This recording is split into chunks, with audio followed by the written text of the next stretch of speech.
Hello! Mega love shoutout sa inyong lahat dyan. Meron pa ako ditong mga saging na hinog na overripe. So, gagawin po natin itong suka. So, ayan. Meron po ako ditong, ito po ang lagayan ko. So, samahan niyo po ako. Balatan lang natin. So, ayan. Balatan po natin.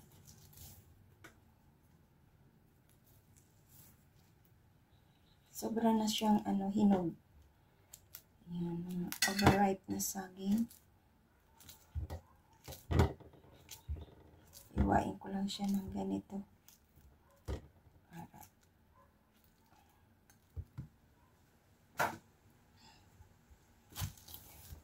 At ito po ay organic. Ayan. Pag may mga saging na overripe katulad dito, sa akin, ang dami ko kasing saging. So, hindi ko na kayang kainin. At saka, itong saging na to ay utungan. Hindi naman siya gaanong mabenta. So, pero actually, dinala ko na ito sa tindahan. Bali, ito yung natira. So, kinuha ko dun sa kay Ate Susan para gawa natin ang paraan at gawin nating suka.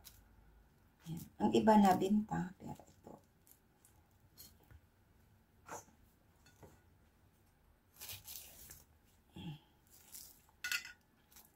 Pwede rin hindi nyo hiwain, pero mas maganda yung hinihiwa. Yan. Yan ko lang para hindi ko na siya hawakan. Pwede rin itong gawing maruya, pero medyo pag overripe na, medyo maasim na siya eh. So, may mga buto siya, hayaan lang natin.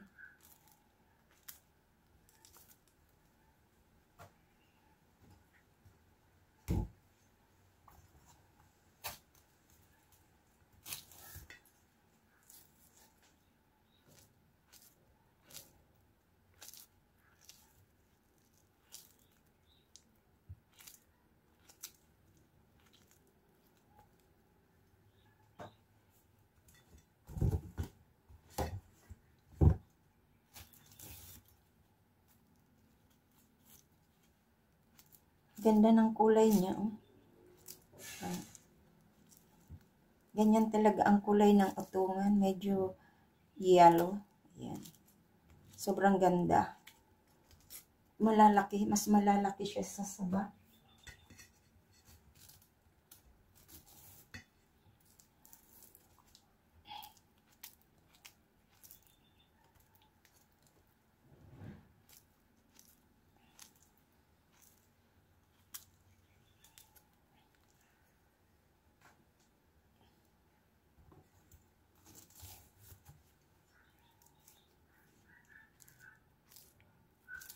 Yung iba kasi dito, pinamimigay ko na lang para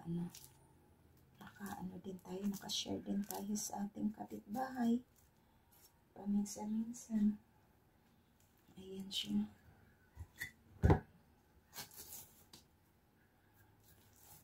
Para hindi na masayang itong ating saging. Madami kasi dito, ilang to eh. 4 na variety ang saging ko. Tapos meron na naman akong bago. Yung mas bate, yung malalaki. So, ayan.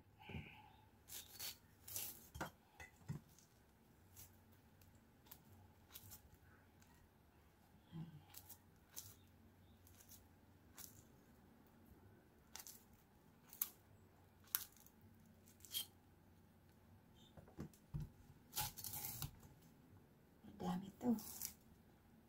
Kasya kaya to sa garapon. Pwede na natin ito ilagay sa garapon para hindi umapaw. So, ayan, ilagay natin ito sa garapon.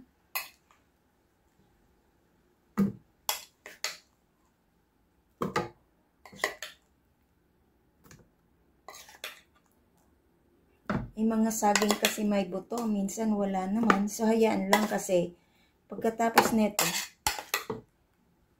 sasalain naman siya. Yung iba nilalagyan nila ng tubig.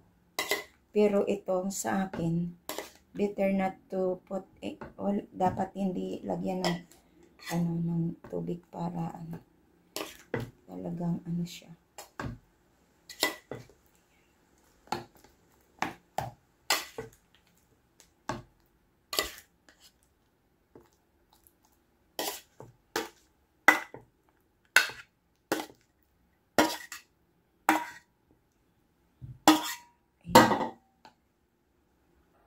So, ayan, hiniwa ko na rin yung natira at hindi na dito magkasya. Kaya, ilagay natin dito sa kabila.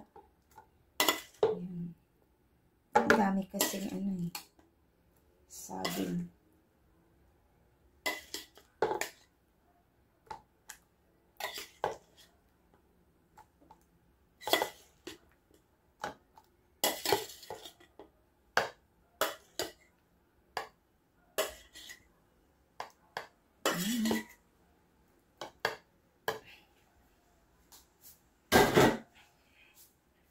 So, ayan.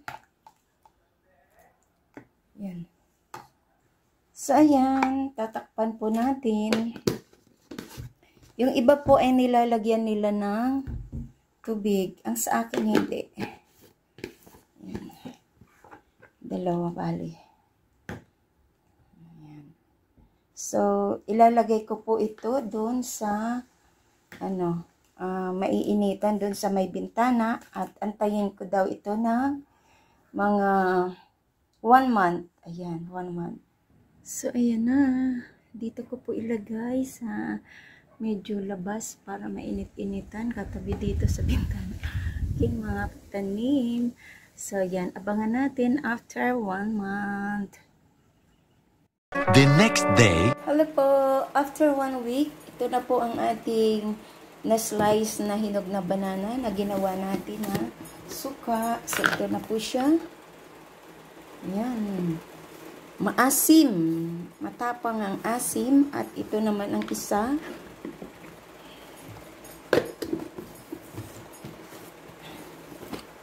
Ayan. Ayan. Ayan siya. Hindi ko po siya nilagyan ng tubig. At itong isa, huli ko pong ginawa, ay nilagyan ko po siya ng tubig. So, ayan. So, ipahuli na natin to. Ayan, pahuli na natin. So, ito talaga ang gagawin natin. Subukan natin itong isa sa lain. Kasi, pwede naman siyang after 1 week. Kasi maasim na talaga, ang kanyang asim, matapang. So, ito po ay mga organic at walang chemicals. So, ito po ay salain natin.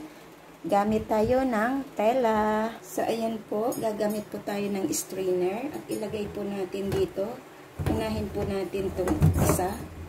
Itong naandito. Ito lang muna ang ating salain. At bigain po natin. Sobrang tapang po ng kanyang amoy, ng kanyang pagkaasim. Ayan na siya. So, unahin lang po natin ito ang isang garapon. At salain po natin.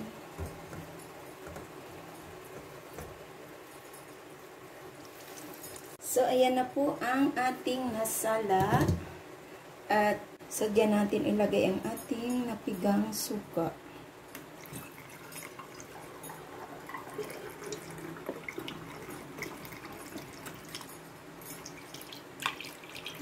Tamang-tama siya. Wow, ang asin. Tignan natin. Ito.